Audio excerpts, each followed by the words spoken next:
Have you ever wondered what happened to Jesus between his childhood and adult life?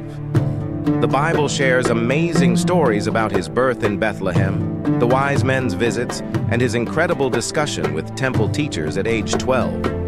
Then suddenly, silence. The next time we hear about Jesus, he's 30 years old, getting baptized by John the Baptist. That's 18 years of silence. Imagine that, missing almost 2 decades from one of history's most important lives. These weren't just any years either. These were the teenage years, the young adult years, the time when a boy becomes a man. Why do these missing years matter so much? Because they hold the key to understanding how Jesus developed into the teacher who would change the world. Picture yourself at 12, then at 30. You're basically 2 different people, right? These hidden years were when Jesus lived as a regular person in a small town called Nazareth, dealing with all the things young people faced in ancient times. They're the years that shaped his understanding of regular people's lives, the same people he'd later teach using stories about farming, building houses, and baking bread. Luke's gospel tells us something truly remarkable about 12-year-old Jesus. Every year, his family made the 90-mile journey from Nazareth to Jerusalem for Passover, a trip that usually took 3 to 4 days on foot.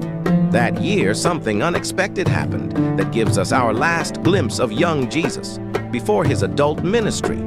Picture this: Jerusalem during Passover, packed with thousands of pilgrims.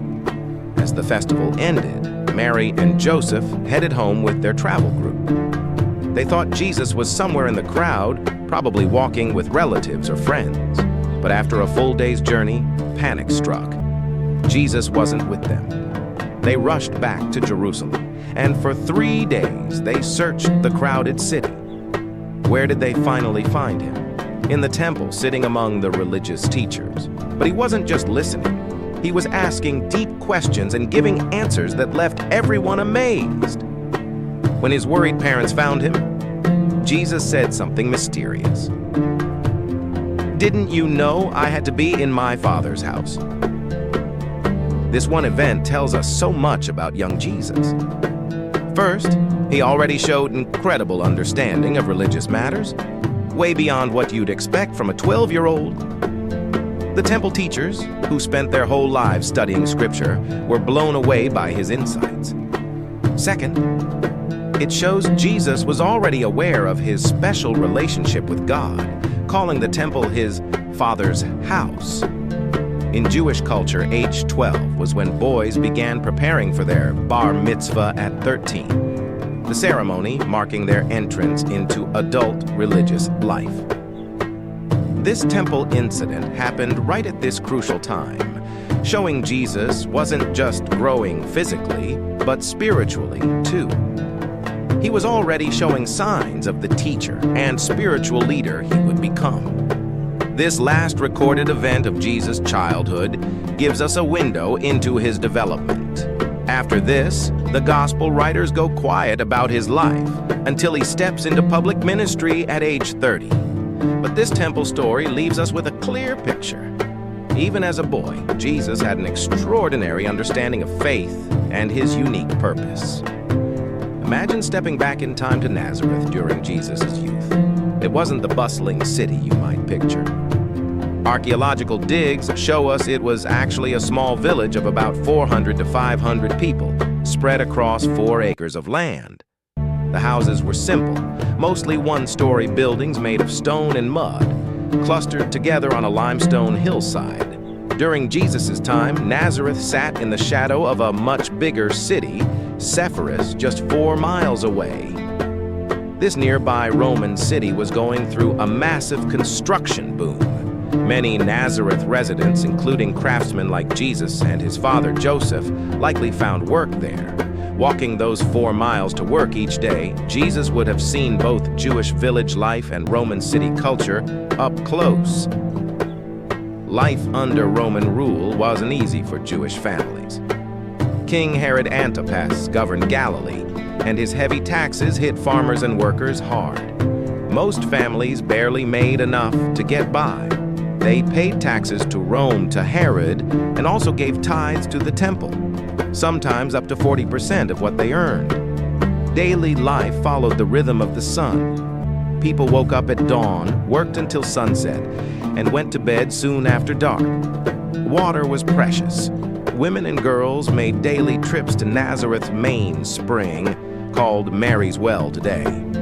This spring was the village's social hub where people shared news and stories. The social structure was built around family units. Extended families lived close together, sharing work and helping raise children. Everyone knew everyone else. Picture a place where you couldn't walk down the street without stopping to chat with neighbors. The synagogue served as both a religious center and community gathering place. Food was simple but healthy. Families ate lots of bread, olive oil, lentils, and vegetables. Meat was usually saved for special occasions. Most people worked as farmers, shepherds, or craftsmen.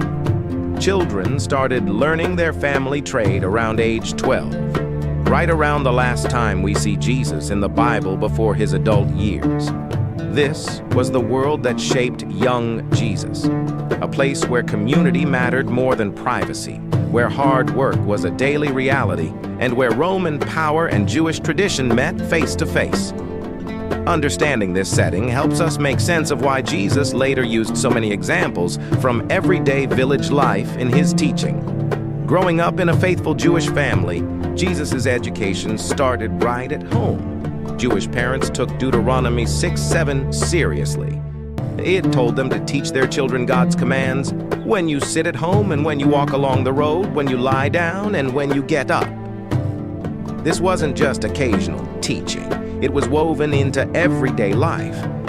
By age 5, Jesus would have begun learning the Torah, starting with Leviticus. It might seem strange to start with complex laws, but Jewish teachers believed these early lessons helped kids understand holiness. Children learned through a special method. They repeated verses after their teacher, gradually memorizing whole sections of Scripture. By age 6, boys like Jesus attended Beit Sefer, House of the Book, usually held in the local synagogue. The teaching style was different from what we know today. Students didn't just sit quietly and listen. They asked questions, debated meanings, and learned to think deeply about Scripture. This explains why 12-year-old Jesus could hold deep discussions with temple teachers. Teachers used real-life examples and stories to explain complex ideas, something Jesus later became famous for in his own teaching. Hebrew was the language of Scripture, but it wasn't what people spoke at home. Jesus grew up speaking Aramaic, the common language of his time. He probably learned to read and write Hebrew specifically for studying the Torah. Some scholars think he might have known some Greek too, since it was the business language in nearby cities. Around age 10, talented students moved on to study the oral law, the traditional explanations of Torah passed down by rabbis. Most boys finished formal education around age 12 or 13 after their bar mitzvah. But Jesus' amazing knowledge of Scripture suggests he might have continued studying even while learning carpentry from Joseph. Speaking of trades, Jewish culture had a saying, "He who does not teach his son a trade teaches him to steal." Every Jewish boy learned a practical skill alongside their religious education. The idea was that working with your hands kept you humble and gave you a way to support yourself while studying Torah.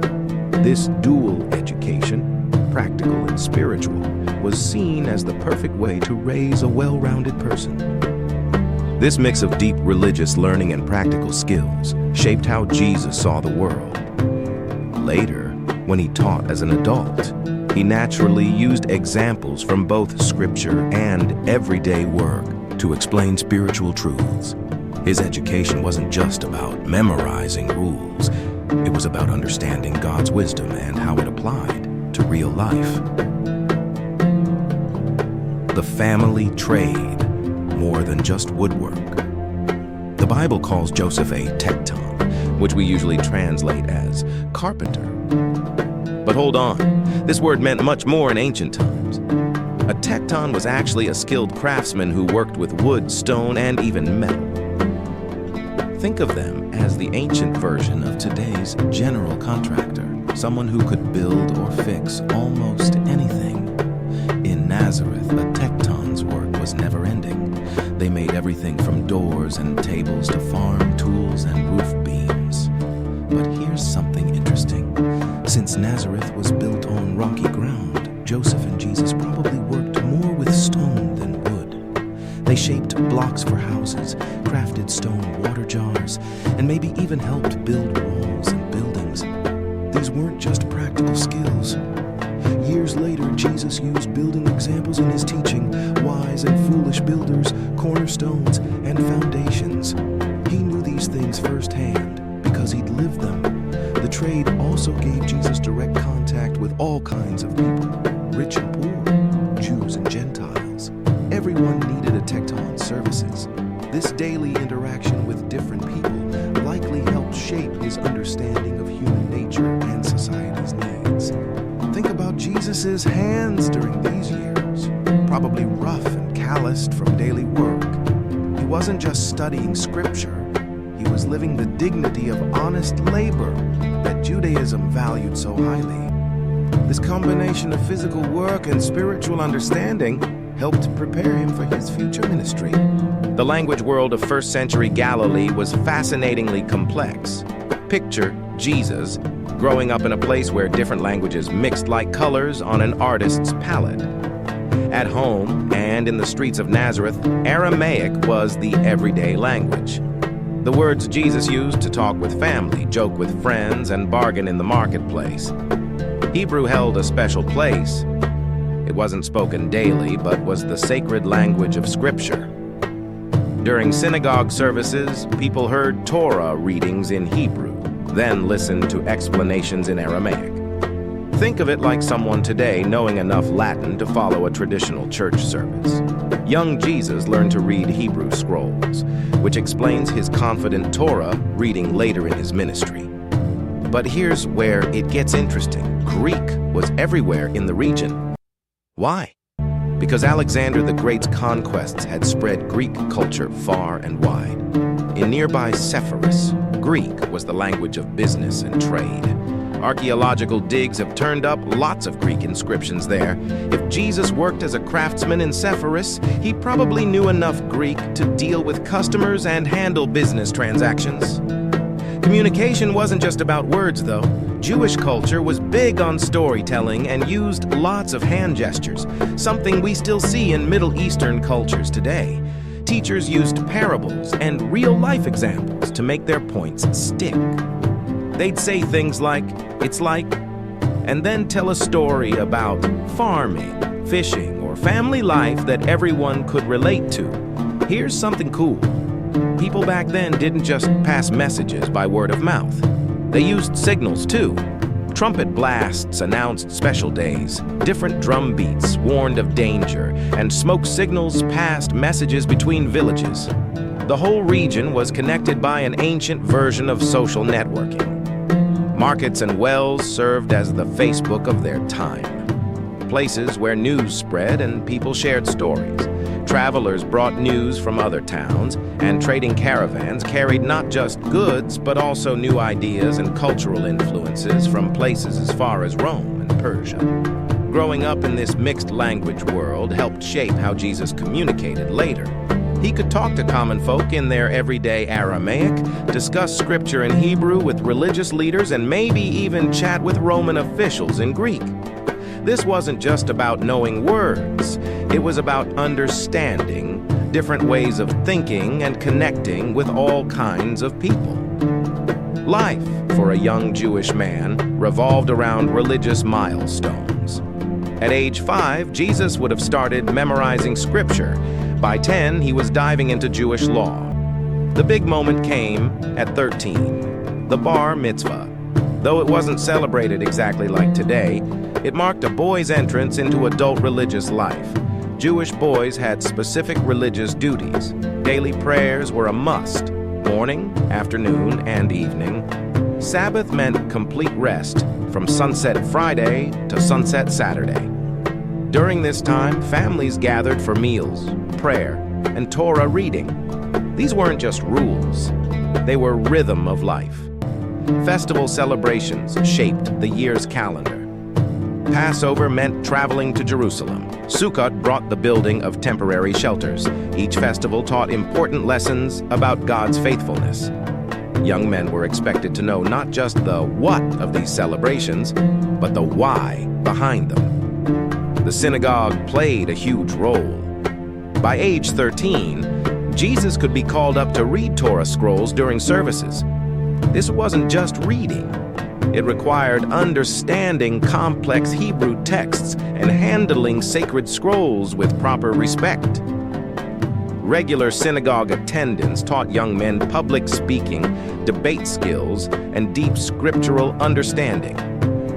Sometimes, the quietest chapters tell the deepest stories. Those undocumented years of Jesus' life weren't forgotten by accident. The gospel writers focused on his public ministry because that was their main goal, to share his message and mission. But these silent years hold powerful lessons for all of us.